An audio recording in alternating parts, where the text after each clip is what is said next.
So let's start. We are going to create a complete n8n workflow, which is going to provide us scripts for YouTube videos based on the latest news and articles, which we are going to pass it in. We can run it manually as well, and we can run it via a trigger as well. So let's get started. What we are going to do is create a new workflow. Okay. The first step, creating a trigger. We'll create a manual trigger. That's fine. Next, what we are going to do, we are going to add an RSS read. What we are going to read, we are going to read bleeping computers feed. So if I run this, I can see there are 12 items. If I see this in detail, we can see the 12 articles which it has fetched. Now what we need to do is we need to limit it because we are going to test it. So let's add a limit and we'll keep the limit to 2. If we execute this, now you can see it has converted it from 12 to 2. We are going to pin this. You can use pin for P for pinning it, or you can open the node and use this button as well.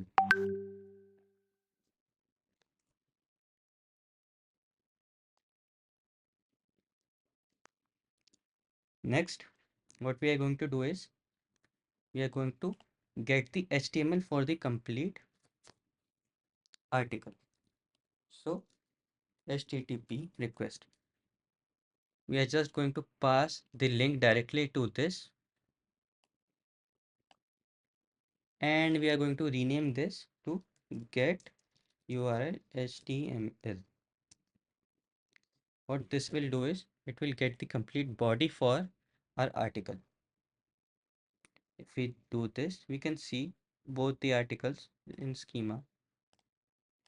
2 items are there, you can see, and in data we are getting the data. So let's just pin this. Next, we need to get the HTML body for this. Okay. So let's just check this. Okay. So what we are going to do is first we need the article. We need to open this.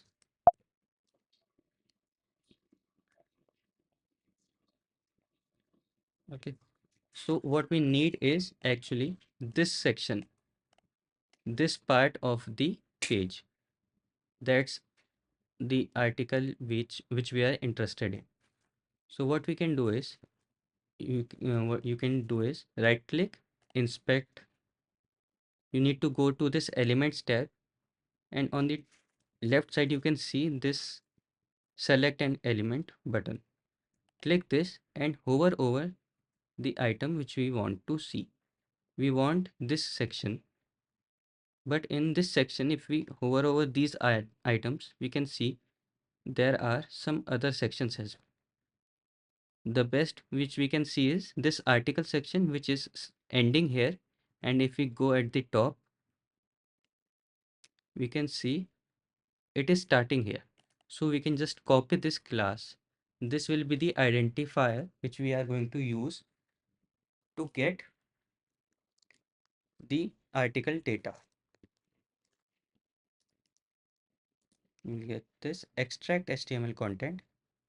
Key will do is article, and what we are going to do is we used class name, so we are going to use it with dot article section. Next, if you execute this step, we can see there are two things. We can get the article HTML as well as, if this is the text, we can get the HTML as well. You can see this is the HTML. Let's just keep it as text as we are going to pass it to a AI agent. So next, what we need is we need to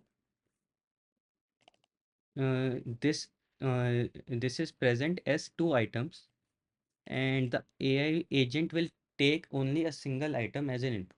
What we can do is we can put AI agent. Next, what we are going to do is we are going to change this to define below so that we can define our custom prompt. And what we are going to do is drag this article so that we have the article. But you can see this is going to use individual. This is going to run individually. We don't want it to run individually. We want it to run all together. So what we can do is aggregate. This will input field name. If we execute this, this is going to aggregate both the items, articles 1, article 0. Next, what we are going to do is we are, we are not going to pass it like this because this is going to give us an error, as we need to pass string to the agent, not an array. So we need to edit the text. We can just drag this and change this array to a string. If we execute this, we can see this is going to convert this to a proper articles. So next what we need to do is we need to we'll pin this and we need to update this prompt a bit just to make it more reasonable. Create a script for the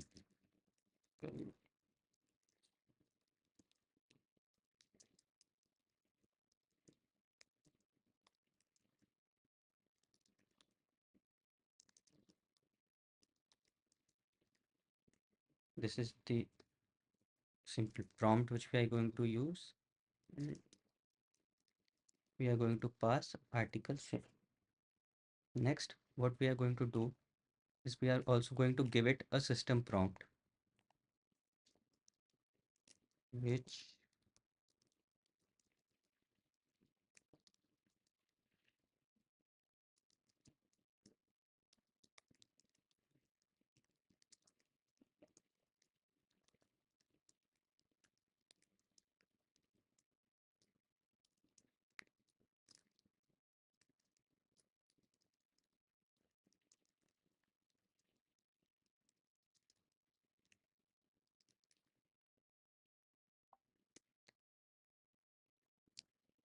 okay.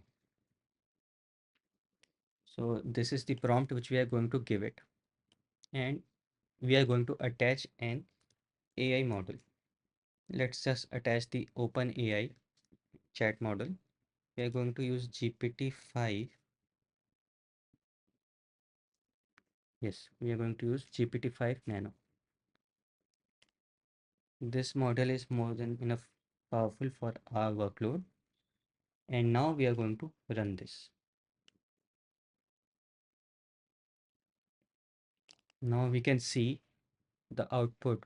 We view this in table. It is going to give us the title and just the complete script for the video. So what we need other things for the video is the screenshots or the images which we are having here, like this screenshot or these images which we can use to complete the video. So for that, what we are going to use is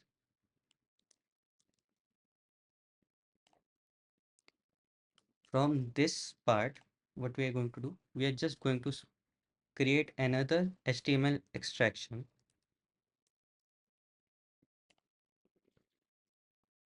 We are going to extract the key, the key which we used. We're just going to extract that article, and we are going to use HTML because we need the img tags. Executes this. You can see it is returning the HTML. Now we need another HTML extraction. Now we'll use image img execute. Okay, this data needs to be changed. It is going to be article which is from here. Execute. This is empty because image will not have any value. We need to change it to attribute. You can see it is going to have these images, but there can be multiple images per article as well. So we'll check this, and yes, it was correct. We are having 3 images per article as per this. Okay, so next what we need to do, again we need to aggregate these. We'll use image execute. Okay, this is the actual new output. Next, again we'll convert these to text.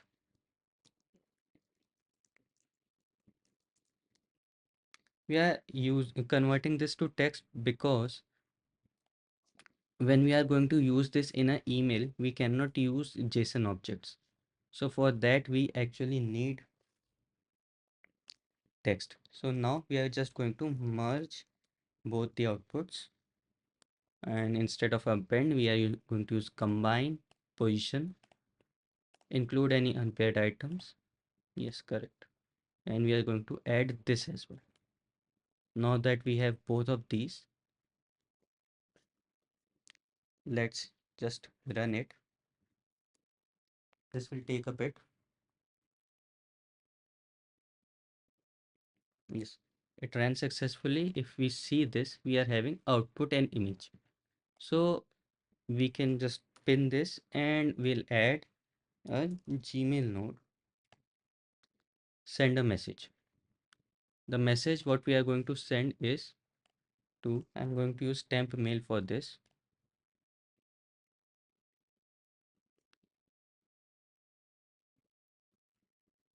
Okay, this is the mail which we got. You can just pass this directly here. You can enter your own email as well. New video, new video script. We don't need to send it as HTML. We can just send it as text. We can send the output, and we can also attach the images. So we'll just make it a bit more clear to understand.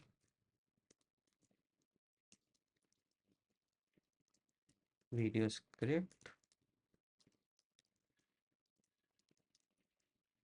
video images.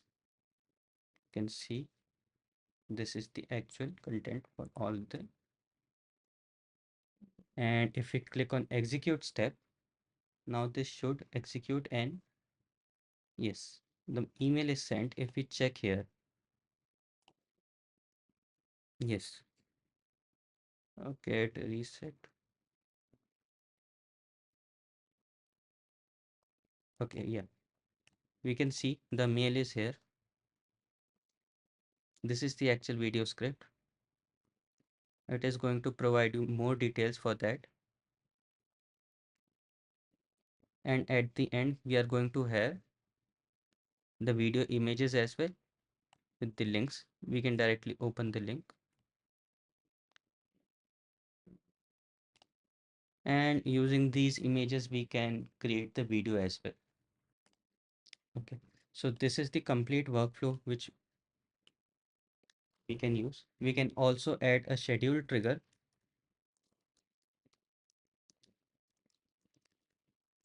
We can add a schedule trigger and we can make it to run every day in the morning,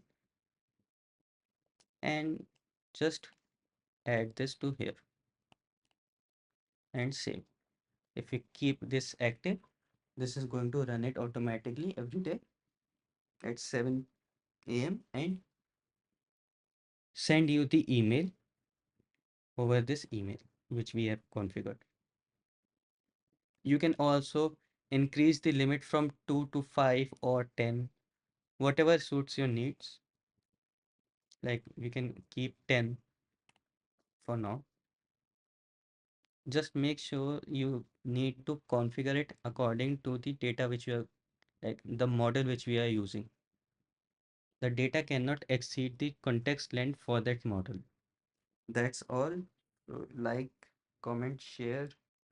For any doubts or anything, just comment under the video. I'll be happy to reply. See you next time.